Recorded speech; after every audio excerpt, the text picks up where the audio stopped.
former FBI agent and Fox News contributor Nicole Parker. Nicole, thank you for waking up for us on this New Year's Day. You are seeing the news unfold, and we are trying to parse and make sense of the unbelievably conflicting messages coming from the mayor, calling it a terror attack, and then the now FBI Assistant Special Agent in Charge, Aletha Duncan, immediately saying it was not. You know, Griff, first of all, thank you for having me join. What a horrible tragedy. I mean, I literally were waking up with hope for 2025. I was literally out running, and I got a text message from Fox asking if I could join. And here we are, again, discussing another tragedy in our country. I agree with you. That press conference was not good. You cannot send a conflicting message out to the American people and give them reassurance that everything's okay. That was very confusing, and you're exactly right. You have someone from the police department coming out and saying it's terrorism, and then you have FBI coming out and saying it is not terrorism, but there are IEDs involved. My gut instinct, this is terrorism. The FBI is taking over this for a reason.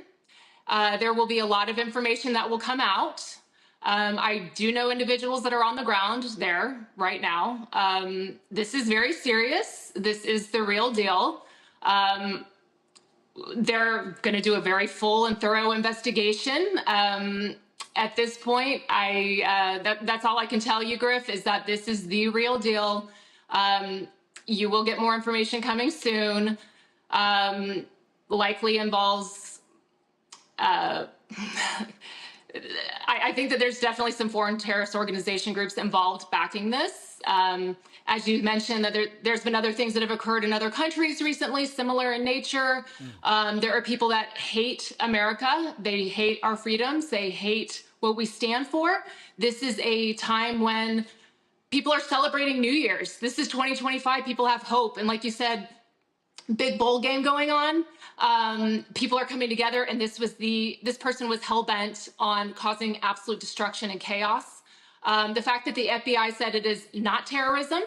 Again, I am not the spokesperson for the FBI. I am a former FBI agent. I would strongly disagree with that statement, and I do believe that it is terrorism. The fact that the FBI is taking over, that is a very strong indication. And based on information that I have, this is the real deal, and it is very serious. Hi, Nicole. Thanks so much for being with us. This is Nicole. Question for you. Chief Kirkpatrick said that they spoke to the White House and that the FBI is going to be taking over the investigation. And then, Special Agent Duncan then came out and said this is not a terrorism event. I feel like she was alluding to maybe at this time, what would it take for them to declare this a terrorist event? Maybe they're waiting for more information or confirmation of something.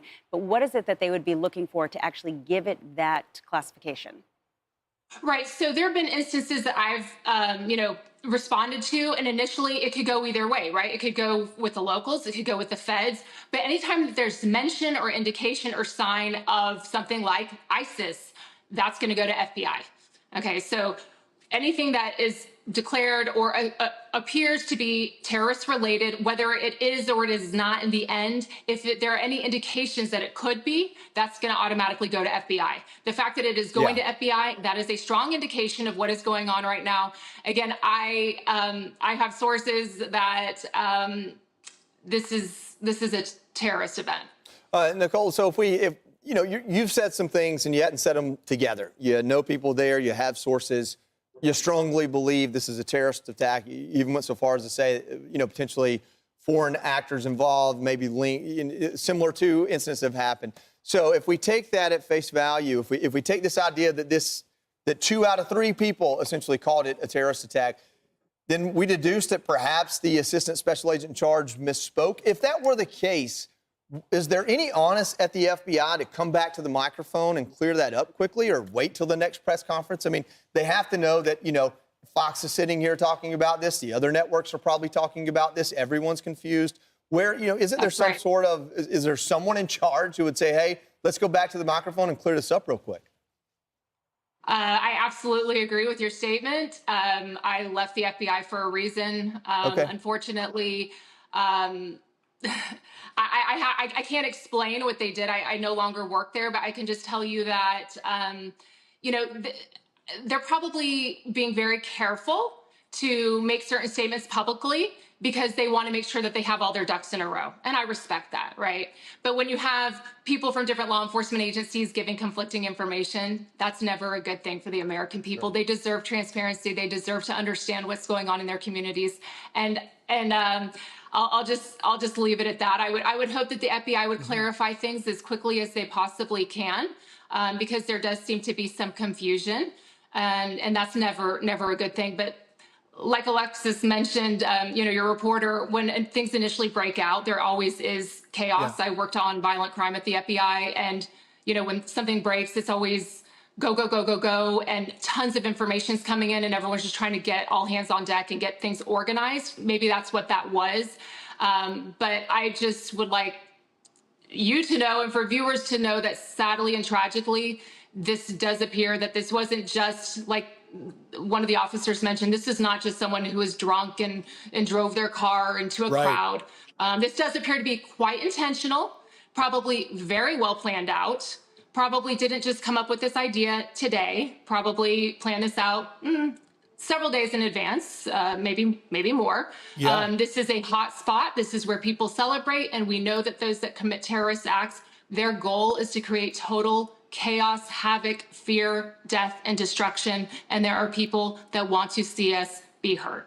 Well, and you mentioned a hot spot, Nicole. Look, this is very much still ongoing. New Orleans Emergency Preparedness Homeland Security Office tweeting out at their NOLA Ready X account handle saying, because this is an active scene, we're urging residents to stay off Bourbon and to Canal, and Dumaine to Royal to Dauphine. So it appears that they are concerned about what may still exist. And walk us through maybe some of their concerns as people are starting to wake up in New Orleans. What might be further concerns that they're being so careful about?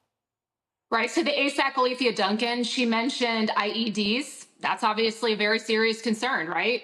They need to do this is a very active investigation right now. That in and of itself, you need to stay out of the area because they've got to have all the space they need. This is a crime scene, and they need everyone to stay away. And the fact that there could be other IEDs, if that was when, mentioned that they said that there were IEDs involved, they need to do major sweeps of the area.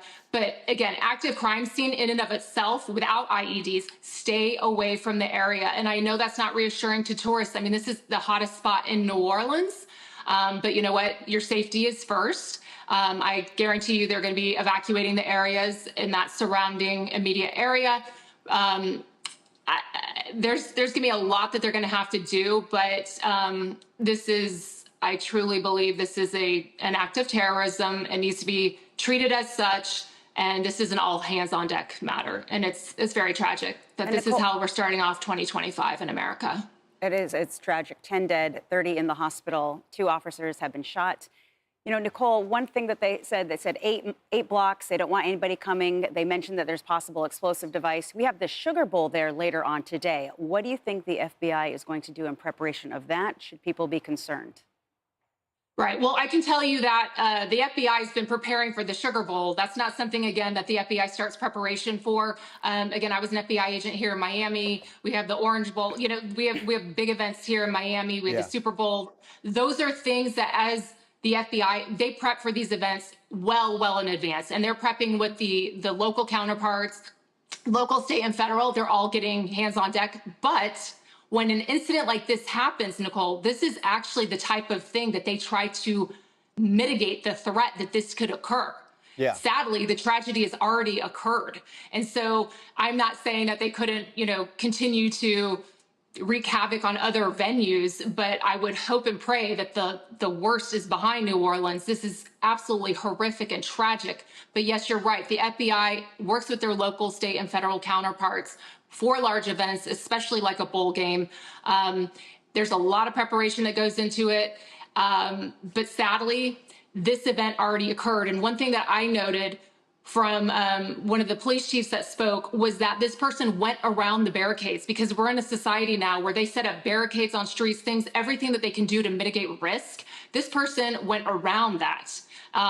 This was a very planned out, well orchestrated event, and it's very awful. And And- I just, it's just stunning to me that here we are, New Year's Day, but it's not actually that stunning because in the FBI and in law enforcement, we all know that the large events, they target large events. Because there are a lot of people and they want to hurt as many people as possible. So again, it's not totally shocking, but that's where we're at. Yeah, and it really does highlight the fact that with all of our efforts and all the things that are thwarted every day, that we're still vulnerable in a free society, and there's still opportunity for people to hurt us and harm us. And Nicole Parker, former FBI agent, thank you so much for joining us and giving us your expertise.